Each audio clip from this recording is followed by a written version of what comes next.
আসসালামু আলাইকুম বন্ধুরা, আমি Mohammad Munna. Welcome to all about amplifier. আজকে আপনাদেরকে দেখাবো 22টা ট্রানজিস্টরের শকওয়েভ সার্কিট। এই শকওয়েভ সার্কিটটি কিভাবে করে আমরা অ্যাসেম্বল করে থাকি, আপনাদেরকে প্রথম থেকে শেষ পর্যন্ত যদি ভিডিওটি দেখাই তাহলে পুরোপুরি অবাক লেগে যাবেন। সর্বপ্রথম আমরা মাপযোগ করেছিলাম, যেহেতু প্রত্যেকটা জায়গাতে ফুটো করতে হয় হিটসিং এর। এই হিটসিং গুলো সুন্দর করে ফুটো করার পর প্রত্যেকটা জায়গাতে আমরা থার্মাল পেস্ট লাগিয়ে ফেললাম।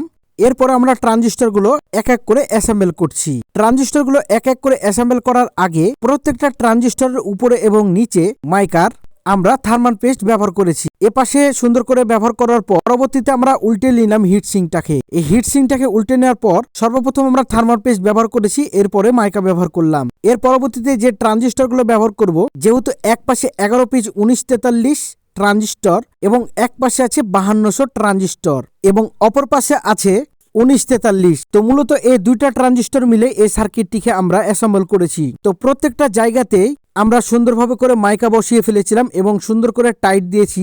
এরপরে দেখুন আমরা সার্কিটটিকে কিভাবে করে ট্রানজিস্টরের সাথে মাউন্ট করছি। ঠিক এভাবে করে মাউন্ট করার সময় অনেকটাই সময় ব্যয় হয়।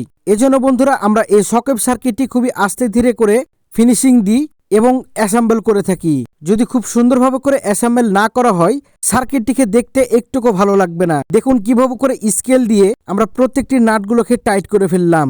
অনেকটাই সময় ব্যয় হয় এই শকওয়েভ সার্কিটটি তৈরি করতে। তো শকওয়েভ সার্কিটটি পুরোপুরি আমরা বসিয়ে ফেলেছি। এবার আমরা উপর নিচ মাপযোগ দিলাম যে কোন মাপের উপর করে রাখবো। এবার মাপযোগের কাজ আমাদের শেষ। এবার চলে আসি আমরা সুন্দর করে ট্রানজিস্টরগুলো সোল্ডারিং করা। প্রত্যেকটা ট্রানজিস্টরগুলো খুব সুন্দর করে সোজা করে ফেলেছি, সার্কিটের সাথে মাউন্ট করে ফেলেছি।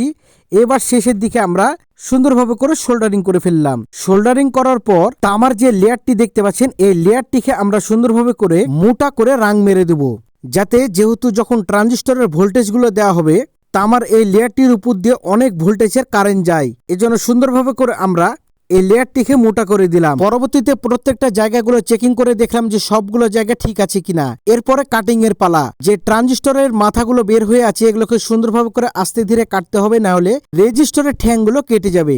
পুরোপুরি সার্কিটটিকে আমরা একদম অ্যাসেম্বল করে ফেলেছি।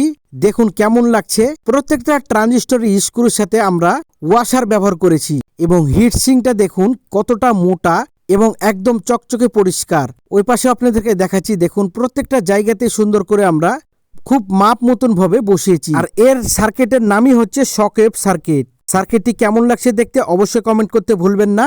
এবং মাপযোগের যে বিষয়টি দেখুন, এমন ভাবে করে সার্কিটটি আমরা অ্যাসেম্বল করেছি, দেখেই বুঝতে পাচ্ছেন যে আমরা মাপযোগের কোনো কমতি রাখিনি। আবারও নতুন কোনো ভিডিও নিয়ে আপনাদের মাঝে হাজির হওয়ার চেষ্টা করব। সবাই ভালো থাকবেন, সুস্থ থাকবেন। আল্লাহ হাফেজ। আসসালামু আলাইকুম।